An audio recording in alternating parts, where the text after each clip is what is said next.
धर्मलाल कौशिक के बयान पर सीएम बघेल ने पलटवार किया। उन्होंने कहा कि दिवालिया कोई राज्य नहीं देश होगा। प्रदेश की आर्थिक हालत देश से बेहतर है। धर्मलाल कौशिक ने श्रीलंका से छत्तीसगढ़ की तुलना की थी। तो कांग्रेस सरकार में 3 साल में 51,000 करोड़ का कर्ज है। धर्मलाल कौशिक ने यह कहते हुए सरकार पर निशाना साधा था। तो धर्मलाल कौशिक की तरफ से छत्तीसगढ़ की तुलना श्रीलंका से करने पर सीएम बघेल ने पलटवार किया।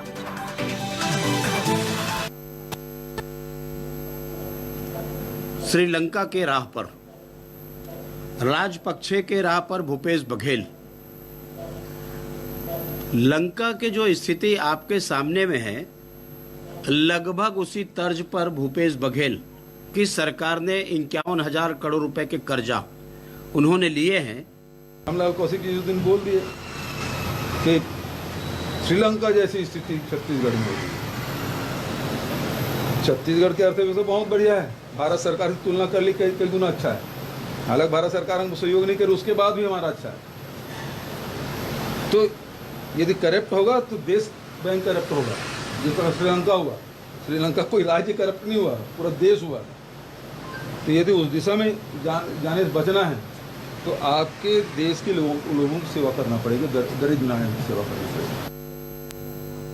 तो हमारे सहयोगी वैभव श्री पांडे लगातार जुड़े हुए हैं, सीधा उनका रुख करते हैं। वैभव, धर्मलाल कौशिक ने एक बड़ा बयान दिया था, उस पर अब पलटवार यहां पर किया। तो किस तरीके से सियासत इस दोनों ही बयानों को लेकर इस वक्त गरमाई हुई है छत्तीसगढ़ की?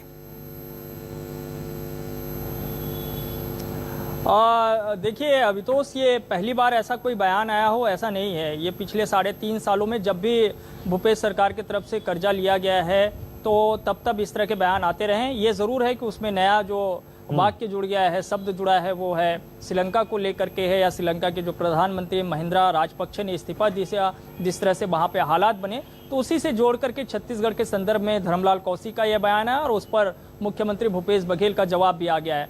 अगर इसे सियासत से कुछ अलग अगर देखने की कोशिश होगी तो देखिए, छत्तीसगढ़ की स्थिति श्रीलंका जैसे तो कम से कम नहीं है। छत्तीसगढ़ में ये सच्चाई है कि छत्तीसगढ़ ने पिछले 3.5 सालों में काफ़ी कुछ बेहतर किया है। खासतौर पे ग्रामीण अर्थव्यवस्था यहाँ पे छत्तीसगढ़ में काफ़ी मजबूत हुई है, इसे इनकार नहीं किया जा सकता है। और यही वजह है कि केंद्र की सरकार ने छत्तीसगढ़ को इसके लिए पुरस्कृत भी किया है।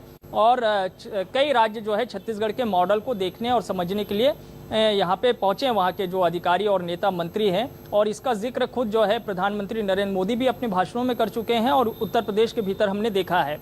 ये तो हुआ सच्चाई, जमीनी सच्चाई। अब सियासत की बात है तो स्वाभाविक है, चूंकि जब छत्तीसगढ़ सरकार के ऊपर 50,000 करोड़ का एक कर्ज आ चुका है, बोझ आ चुका है, तो ये सवाल उठेंगे कि सरकार इसकी भरपाई कैसे कर पाएगी। बार-बार उठेंगे, हर मोर्चे पर उठेंगे और इसका जवाब सरकार को किसी न किसी तरीके से देते रहना पड़ेगा। वैभव, बहुत बहुत शुक्रिया इस तमाम जानकारी के लिए आपका।